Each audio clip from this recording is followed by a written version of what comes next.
Hi, guys. Here we are for part four of the Amy Carmichael story. Now, you remember last week, do you remember this girl's name? Jewel. Yes, it was Jewel. And remember that Jewel came to Amy's house so that she could escape the idol that her parents wanted her to worship. And she had found a Bible and started reading it. And she was so excited to hear about Jesus for the very first time in her whole entire life. And Jewel's parents came and her brothers and sisters, and they came and they said, "You know what, Jewel, you need to come home. You're going to come home and worship our God. You're not going to stay here with this lady that teaches you about Jesus." But Jewel was older than the other girls. She was about 16, and she could decide, you know what? I'm not going to go home with you. I am not going to go live with you or worship your idols anymore. And she decided to stay with Amy. Now, we're going to go back to when Amy was growing up and living in Ireland to tell you about a lesson that Amy learned. And it always helped her in her mission work many, many years later. She was trying to help a group of Christian people when she was in Ireland, and they said, we want to collect money for an orphanage. Would you help us go around and collect some money, Amy? And she thought to herself, she thought, you know what? I know this guy that is really, really rich, and he just built a brand new, beautiful home. And I just know that he is going to give us a lot of money for the orphanage. I just know it. And so she went to his home and she explained to him what they were doing and that she was wondering if he would have any money that he could donate for the orphanage. And Amy was so surprised by his attitude. He said, "No, I'm not interested at all in that work. I'm not giving you any money for that." She couldn't even believe it. She was so shocked by that he was so rich, but he didn't want to share any of his money to help these poor orphan children. And Amy remembered that, and she remembered that, God has a way of doing things to meet people's needs, to meet the needs of the orphanage.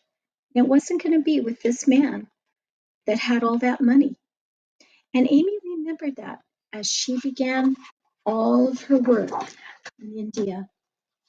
And so many years later, her family continued to grow. And she had about 30 girls living at her house and her property in Dohnavur. And then, after about one more year, she had 42 people living there. And, it took a lot of money. It took a lot of money for food, for travel, for paying the people that helped at the mission. And Amy always told the girls that, God will provide for us. God has a plan, and God is the one that will meet our needs. And we just need to trust God for meeting all our financial needs. Well, as things went on, there was another time when Amy really needed quite a lot of money back in those days. It was 100 pounds. And, people often wrote her letters and people often sent money to their mission and it helped them to survive. But this one time when Amy needed 100 pounds, they had read all the mail and they had read all the letters, and there wasn't even one coin in the envelopes. There was nothing in there. And Amy was thinking, I wonder how God is going to provide for us for these needs that we have. And then the very, very last letter, she opened it up and it was from somebody back in England. And they had sent 66 pounds. And she was so excited. But she told the girls, she said, we still need more because that's not 100. And someone had sent them this box and it had gifts in it. And she was sure that it had books in it for the girls. But So they were wondering, well, let's go ahead and open it and take this paper off and see what's inside. And when they opened the top of it and they looked at the top of the box, right there was an envelope and it said, "Here is 51 pounds for you, Amy." And when she added the 51 and the 66 together, she had 117 pounds, and that was more than they even needed. And the girls were so excited, and Amy was so excited, and they praised God and they said, "Thank you, God. Thank you for meeting this need for us. It was just amazing."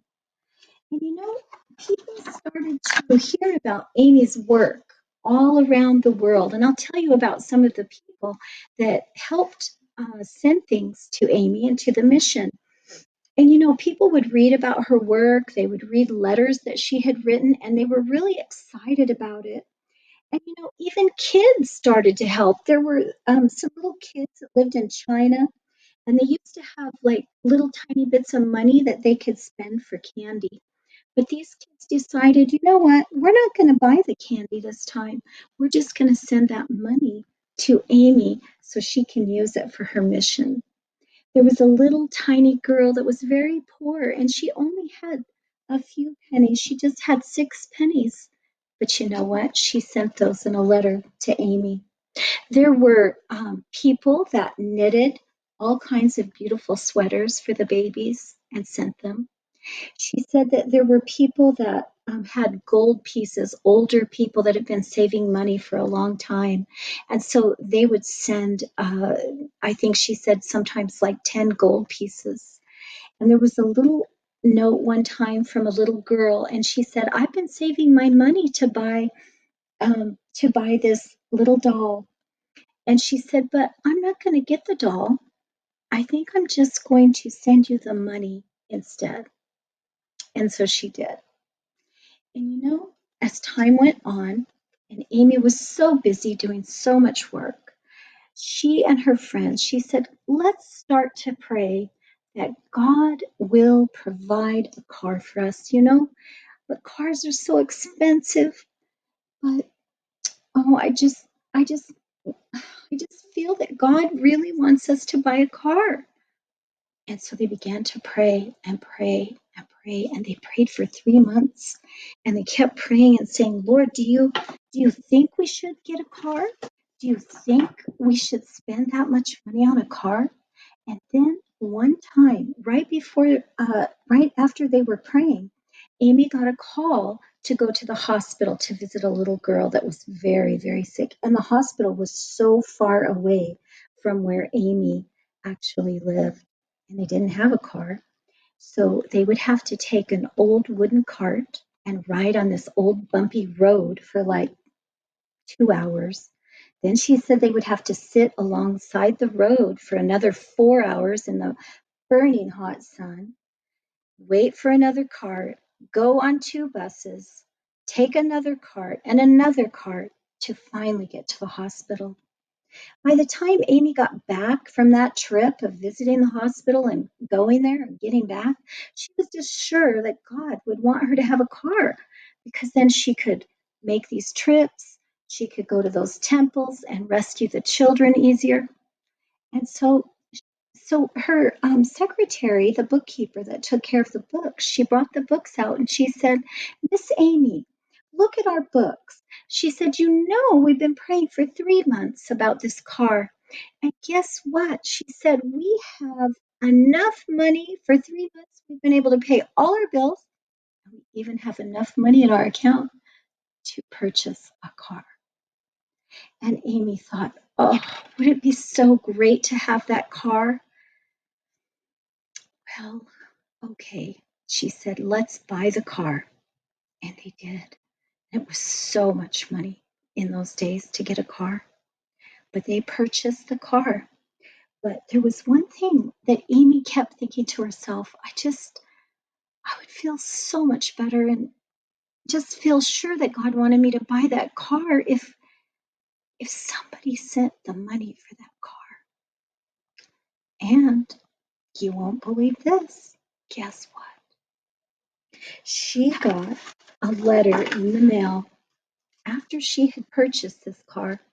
She got this letter, and let me tell you what it said. It said, "We are sending 160 pounds, Amy." And it said, "We hope you can use this money to buy a car." Now, she had already bought the car, which was really neat, but God just confirmed to her, "You know what, Amy? Yes, I do want you to have that car. I want you to be able to do the work here and not have to rely on these little wooden carts and all these kinds of things to get around or to rescue children that you might need to do in a hurry." And then this is what the note said. It said, "You know what, Amy, we are also going to send you more money, and it's on the way." Now, this just confirmed to her that God would meet their needs, that she could trust God in everything. And so, as she began to think about it, there's so many things that God did for them. The Lord provided more and more money so that she was able to build more houses, more cottages. She was able to, in 6 years' time, eventually build a hospital, a school. They were able to buy an ambulance. They were able to get a playroom built. Oh my goodness, a blacksmith shop. I mean, so many things. And God was the person that provided for them. And Amy always trusted God. She always knew that God would provide for her so that she could do the work that He had called her there to do. And, as she was thinking about all of this, she decided that now that she had more buildings, she had more helpers, she had a doctor, a nurse, an engineer there to help her, all of these things that God had provided for her. She said, "I think it's time that we start to rescue little boys too." She said, "I've always known that there were little boys that needed rescuing, but we didn't have the facilities for the boys. But now I believe God wants me to rescue the boys as well." And so, as she began to think about all the things that God had provided, she realized too that there was some property that was connected to this property, that it was open, but it didn't belong to her, of course. It belonged to these other people from India. And this is the problem. Amy really wanted to buy that property. She wanted it because it was connected to this property at Donover. And she just knew that as they were growing, they were going to need more property. So she began to pray about it. And she began to talk to the people that owned the property. And this is what they said. They said, "Well, no, we're not selling our property to you, because we have a little shrine on that property where we go worship our God in his shrine." Now, do you know what a shrine is? It's like a little house or something where they put their God, their little idol. He was a little statue, and they put him in that shrine. And they said, "We have to worship him. And sometimes we go there at night and we worship him and pray." Well, Amy knew what they did. They would go there and they would act crazy and wild. They would sacrifice animals to that idol, and they would do all kinds of things that were really strange. And Amy began to pray and say, "God, we want that property. I want to buy that property." For 5 years, Amy had been praying for this property, and she kept asking those people, "Are you going to sell me the property?" And they said, "No, we're not selling it to you. This is where we have our shrine and we have our little God there that we worship. No, we're not selling it to you." And so 5 years going on and she still hasn't gotten the property. Do you think the owners will sell that property to her? Do you think she'll be able to get it away from them? Oh, I forgot to tell you one thing they said, "Oh, you know what? We can't sell this property to you because the demons will get mad at us and they'll hurt us or do something evil to us. So there is no way that we can sell this property, and we will never sell it to you." Well, I hope you can come back next week and find out if she gets the property. What do you think? You think God's going to make a way for Amy to get that property after all the ways that God has provided for her in this story? And do you know what I love about this story? It's true. Isn't it awesome?